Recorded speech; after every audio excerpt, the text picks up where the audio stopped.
ആകാശവാണി. നമസ്കാരം. പ്രത്യേക വാർത്താ ബുള്ളറ്റിൻ വായിക്കുന്നത് ശ്രീലത. രാജ്യം വീണ്ടും കോവിഡ് വാക്സിന്റെ ഡ്രൈ റൺ നടത്തുന്നു. എല്ലാ സംസ്ഥാനങ്ങളിലും കേന്ദ്രഭരണ പ്രദേശങ്ങളിലും വെള്ളിയാഴ്ചയാണ് ഡ്രൈ റൺ നടത്തുക. വാക്സിൻ വിതരണവുമായി ബന്ധപ്പെട്ട നടപടിക്രമങ്ങൾ കൂടുതൽ സുഗമമാക്കുന്നതിനാണ് വീണ്ടും ഡ്രൈ റൺ നടത്തുന്നതെന്ന് ആരോഗ്യ മന്ത്രാലയം.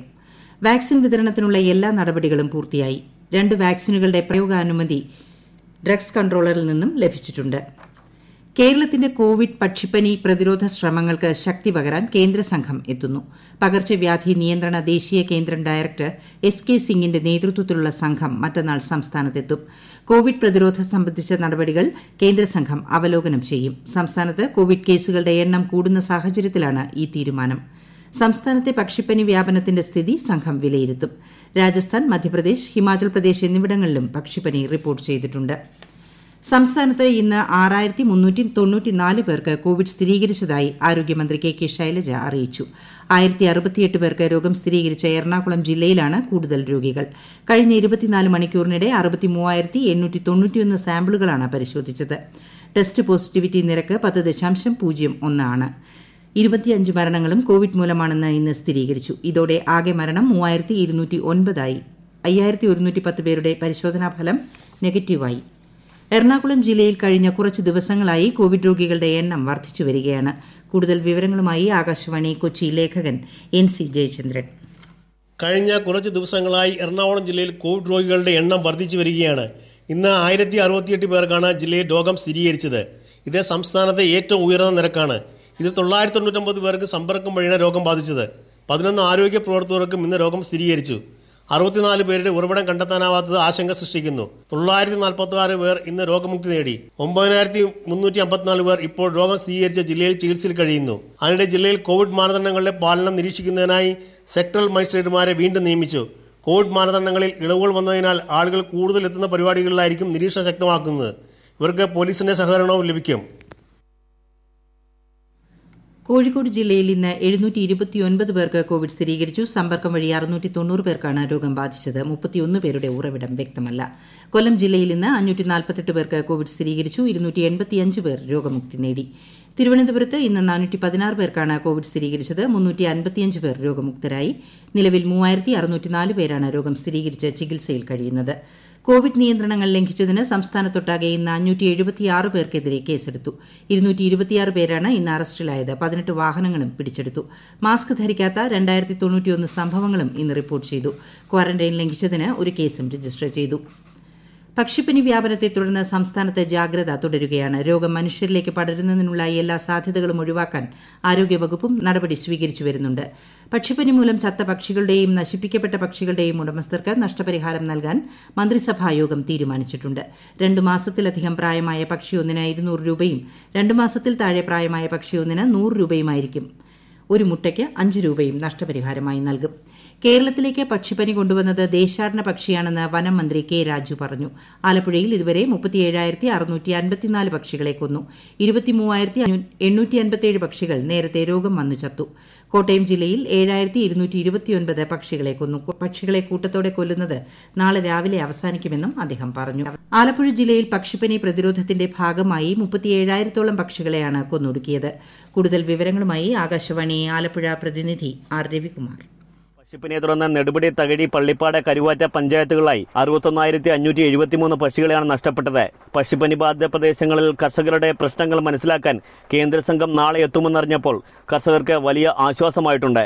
കൂടുതൽ സ്ഥലത്തേക്ക് പക്ഷിപ്പനി പടരാതിരിക്കാൻ വേണ്ട ജാഗ്രതാ നടപടികൾ സ്വീകരിക്കാൻ മന്ത്രി K രാജുവിന്റെ നേതൃത്വത്തിൽ ഇന്ന് ചേർന്ന ഉന്നതതല യോഗം തീരുമാനിച്ചു. പക്ഷിപ്പനി ബാധിത മേഖലകളിൽ 10 ദിവസം ആരോഗ്യവകുപ്പ് അധികൃതർ നിരീക്ഷണം നടത്തും. പക്ഷിപ്പനിയെ തുടർന്ന് നഷ്ടം വന്ന കർഷകർക്കുള്ള നഷ്ടപരിഹാരം ബാങ്ക് അക്കൗണ്ടുകൾ വഴി വിതരണം ചെയ്യുമെന്ന് മന്ത്രി K രാജു അറിയിച്ചു. സംസ്ഥാനത്ത് ചില ജില്ലകളിൽ പക്ഷിപ്പനി സ്ഥിരീകരിച്ച സാഹചര്യത്തിൽ ആശങ്കപ്പെടേണ്ടതില്ലെന്ന് മൃഗസംരക്ഷണ വകുപ്പ് അറിയിച്ചു. നന്നായി പാകം ചെയ്ത മുട്ട, കോഴിയിറച്ചി എന്നിവ ഭക്ഷ്യയോഗ്യമാണ്. ബുൾസൈ പോലുള്ള പകുതി വേവിച്ച മുട്ടയും പകുതി വേവിച്ച മാംസവും ഒഴിവാക്കണമെന്നും നിർദ്ദേശമുണ്ട്. വാളയാർ കേസിൽ കുറ്റമറ്റ രീതിയിൽ പുനർവിചാരണയും തുടർ അന്വേഷണവും നടത്താൻ എല്ലാ സാഹചര്യങ്ങളും സർക്കാർ സൃഷ്ടിക്കുമെന്ന് നിയമവകുപ്പ് മന്ത്രി എ.കെ. ബാലൻ അറിയിച്ചു. വാളയാർ പെൺകുട്ടികൾക്ക് നീതി ഉറപ്പാക്കാൻ ഏതറ്റം വരെയും പോകും. കേസിൽ പ്രതികളെ വെറുതെ വിട്ട വിചാരണ കോടതി വിധി റദ്ദാക്കിയ ഹൈക്കോടതി ഉത്തരവ് ഏറെ സന്തോഷമുണ്ടാക്കുന്നതാണ്. പഴുതുകൾ അടച്ചുള്ള ഇടപെടലുകളിലൂടെ കുറ്റവാളികളെ ശിക്ഷിക്കാൻ വഴിയൊരുക്കുകയാണ് സർക്കാർ ചെയ്തതെന്നും മന്ത്രി പറഞ്ഞു. വാളയാർ കേസിൽ പ്രതികളെ വെറുതെ വിട്ട വിചാരണ കോടതിയുടെ വിധി ഹൈക്കോടതി റദ്ദാക്കി. സർക്കാരിന്റെയും കുട്ടികളുടെ അമ്മയുടെയും അപ്പീൽ അംഗീകരിച്ചാണ് പാലക്കാട് പോക്സോ കോടതിയുടെ വിധി ഹൈക്കോടതി റദ്ദാക്കിയത്. കേസിൽ പുനർവിചാരണ നടത്താനും ഹൈക്കോടതി ഉത്തരവിട്ടു. അങ്കമാലി ശബരി റെയിൽപാതയുടെ മൊത്തം ചെലവിന്റെ 50% കേരളം ഏറ്റെടുക്കും. ഇന്ന് ചേർന്ന മന്ത്രിസഭാ യോഗത്തിലാണ് ഈ തീരുമാനം. ഇതിനുവേണ്ടി വരുന്ന 2815 കോടി രൂപ കിഫ്ബി മുഖേന പണം ലഭ്യമാക്കും. 1997-98 റെയിൽവേ ബജറ്റിൽ പ്രഖ്യാപിച്ച പദ്ധതിയാണ് എരുമേലി വഴിയുള്ള ശബരിപാത. പദ്ധതി പ്രഖ്യാപിക്കുമ്പോൾ ചെലവ് 517 കോടി രൂപയായിരുന്നെങ്കിൽ ഇപ്പോൾ അത് 2815 കോടി രൂപയായി ഉയർന്നിട്ടുണ്ട്.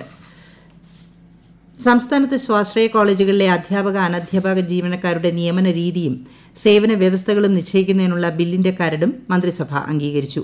ബിൽ പ്രകാരം സ്വാശ്രയ കോളേജുകളിലേക്ക് നിയമിക്കപ്പെടുന്നവർ കോളേജ് നടത്തുന്ന ഏജൻസിയുമായി കരാറുണ്ടാക്കണം. മെച്ചപ്പെട്ട നഗരാസൂത്രണ നയം രൂപീകരിക്കുന്നതിനും പ്രകൃതിക്ഷോഭങ്ങളെ അതിജീവിക്കുന്ന കെട്ടിട നിർമ്മാണം നടത്തുന്നതിനും ആവശ്യമായ വ്യവസ്ഥകൾ ഉൾക്കൊള്ളിച്ച് 2016 കേരള നഗര ഗ്രാമാസൂത്രണ നിയമം ഭേദഗതി ചെയ്യുന്നതിനുള്ള ബില്ലിന്റെ കരടിനും യോഗം അംഗീകാരം നൽകി.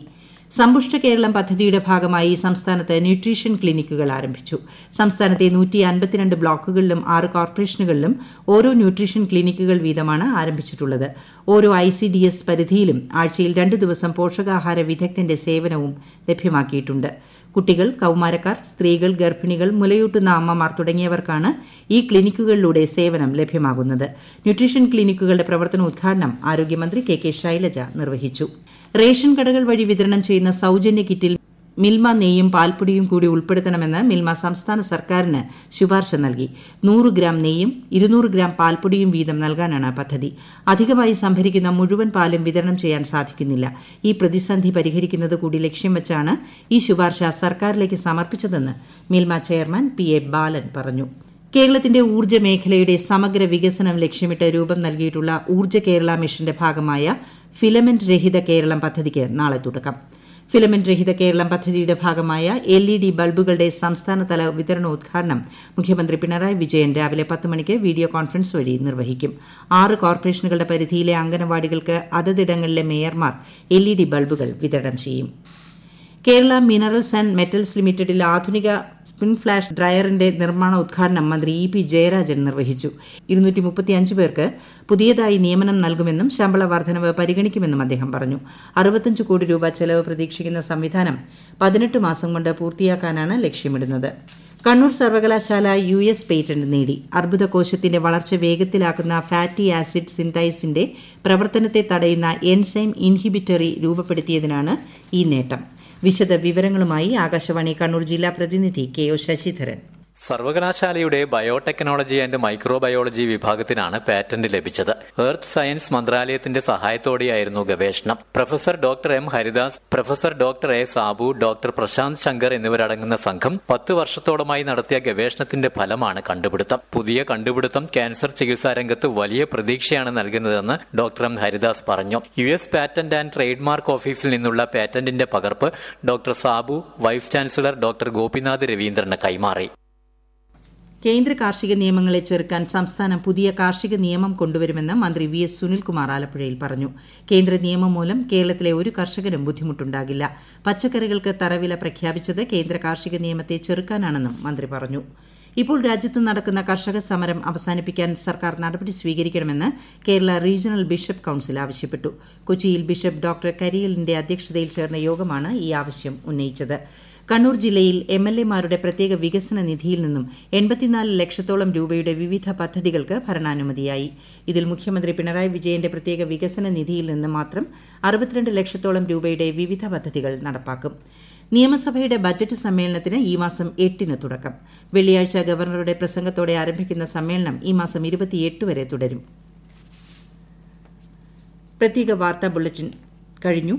ആകാശവാണി വാർത്തകളും വാർത്താധിഷ്ഠിത പരിപാടികളും all India radio news Thiruvananthapuram എന്ന യൂട്യൂബ് ചാനലിൽ ലഭ്യമാണ്. കൂടുതൽ വാർത്തകൾക്കായി @all India radio news Thiruvananthapuram എന്ന ഫേസ്ബുക്ക് പേജും @AAR_News_TVM എന്ന ട്വിറ്റർ ഹാൻഡിലും സന്ദർശിക്കാം. അടുത്ത വാർത്താ പ്രക്ഷേപണം നാളെ രാവിലെ 6:45.